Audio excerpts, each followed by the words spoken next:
بقالك كام سنة في ميلانو؟ انا حقيقي لسه جاي بقالي شهرين ونص. لسه جديد. بس الحمد لله ان انا مش جاي هجرة غير شرعية. انا جاي قانوني وجاي عن طريق الدراسة وما دفعتش فلوس كتير.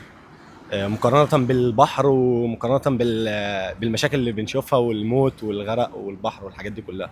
فانا الحمد لله ان انا جيت بطريقة قانونية، وفي ناس كتير بس احنا كمصريين عموما بنستسهل. احنا بنستسهل. يعني مش شرط انت متعلم او مش متعلم، هي ملهاش علاقه، لكن انت ما ترميش نفسك في البحر وتقول ما باليد حيله والكلام ده كله. انا كانت حياتي في مصر كانت كويسه والحمد لله. شغال ايه في مصر؟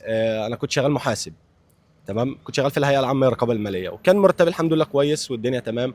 واشتغلت فتره في مصانع، اشتغلت في حلواني اخوان، واشتغلت في موندليز، واشتغلت في شركات كتير. بس الواحد ما لقاش نفسه في مصر بصراحه. اسألك سؤال بقى واقعي. قبل ما تيجي كنت شايف ايطاليا حاجة، دلوقتي دي ايطاليا اللي انت كنت شايفها ولا لا؟ بصراحة أنا حتى كنت لسه بقولها لأصحابي دايما، إن أنا امبارح كنت في الدومو. قلت لهم يعني هو ده اللي الناس بتموت نفسها علشان تيجوا. يعني الناس كلها بتيجي هنا علشان تشوف الأماكن ده. أنا بصراحة أنا مش حاسس إنها في إيطاليا. ليه؟ أنا عايش وعادي. أنا لحد الآن بصراحة شوف بقى لي شهرين ونص ما اشتغلتش غير 10 أيام. يعني اشتغلت في ايه؟ كنت شغال مراتورة. كان يوميتك كام؟ كانت يومتي 70. عشان لسه جديد. عشان بس ده لسه. كويس. 70. اه 70 وانت كويس جدا. مساعد لسه جديد بتتعلم. حلو بالظبط حلو قوي. بالظبط. واشتغلت مع ناس كويسه جدا بصراحه، وناس مصريين وناس شالوني فوق راسهم بصراحه يعني. يعني انت اول ما جيت هنا اشتغلت يومية، مع انك يعني بنقدر نقول ان متوسط يومية العامل العادي في ايطاليا كام؟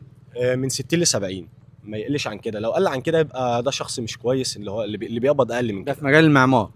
بصراحه، لان مفيش اقل من كده. لان انت الشخص اصلا بيقولوا عليه منوالي. فالشخص ده بيتعب جدا اصلا، لان هو بيشيل وبيحط وبيكنس ونزل وطلع حاجات كتير. فاهمني؟ انا كنت جاي هنا بقى متخيل بقى ان انا هاجي هنا الشغل مستنيك وايطاليا فاتحه لها دراعاتك، والورق سهل انك تعمل وبتاع. لقيت الحاجات دي كلها مفيش. وهنا اصعب حاجه هنا في ايطاليا المواعيد. يعني مثلا ممكن عشان تاخد ميعاد تروح تعمل حاجه، ممكن يديك ميعاد بعد شهرين ثلاثه، بعد 6 شهور. فدي حاجه صعبه. يعني ممكن الواحد، يعني انا لسه مستلم ورق امبارح، يعني بقالي شهرين ونص. ما كنت يعني انا لو كان اتكنتر عليا هيحصل لي مشكله. ماشي من غير ورق. فهنا المواعيد صعبه في ايطاليا، والشغل كله مش متاح. لكن انا مش بقول للناس اللي ما تجيش، لا تعالى، بس تعالى بطريقه قانونيه. ده افضل. هنا هي دوله هنا بتقدر فعلا الناس، وما بتفرقش. يعني ما تلاقيش هنا عنصريه، ما تلاقيش ان حد بيقول لك لا ده مصري او عربي. يعني انت لو كنت شفت واحنا واقفين من شويه، ضابط الشرطه عدى علينا وسلم علينا وقال السلام السلام عليكم. عليكم، وضابط شرطه وايطالي. يعني الحياه هنا طالما انت شخص ماشي كويس وبما يرضي الله، فالحياه هنا هتديك بصراحه. تدفع كام في السكن ايجار؟ بدفع 240. كام واحد في السكن؟ احنا قاعدين 5. في اوضه؟ لا، شقه؟ شقه فيها ده اوضتين. كويس جدا يعني. الحمد لله. اه يعني بس انا بسمع هنا في سكنات دي 12 واحد و13 واحد. على حسب بقى الشخص صاحب السكن اللي انت بتروح تسكن معاه. في شخص بيستغل الناس وفي شخص لا. مين اكتر حد وقف جنبك هنا اول ما جيت؟ والله يعني هنا اصحابي، انا عندي هنا ناس صحابي كتير. عندي. قاموا بالواجب يعني ولا بصراحه. خلعوا؟ لا لا لا، قاموا بالواجب طب يعني. مين اكتر صاحب هنا جيت لقيته راجل قوي معاك في كل حاجه؟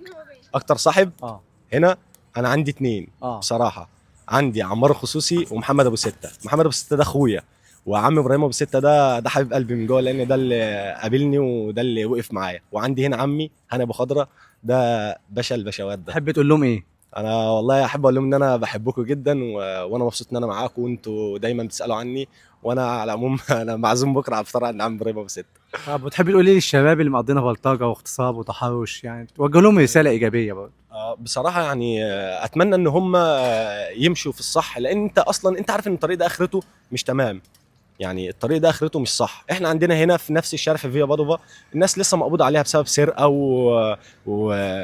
وخطفوا حاجات من شخص وجري. طب ليه؟ يعني مش مستاهل. أنت جاي هنا وسايب أهلك وسايب حياتك كلها في مصر. أنت جاي هنا كأنك شخص مولود من جديد، علشان تبتدي حياة صح وتبدأ تأمن مستقبلك وتعمل حياة.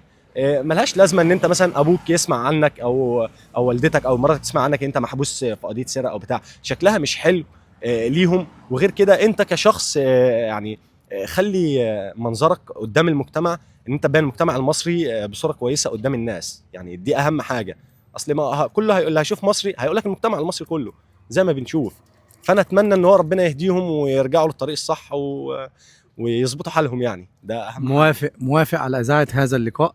اكيد طبعا موافق، وتحياتي لاحمد ابو هارون وكابو وليد، لان دي الناس اللي وقفت جنبي في الشغل، وانا بتمنى لهم كل خير ان شاء الله. ربنا يوفقكم جميعا، ولقاء جديد ان شاء الله. السلام عليكم. مع الف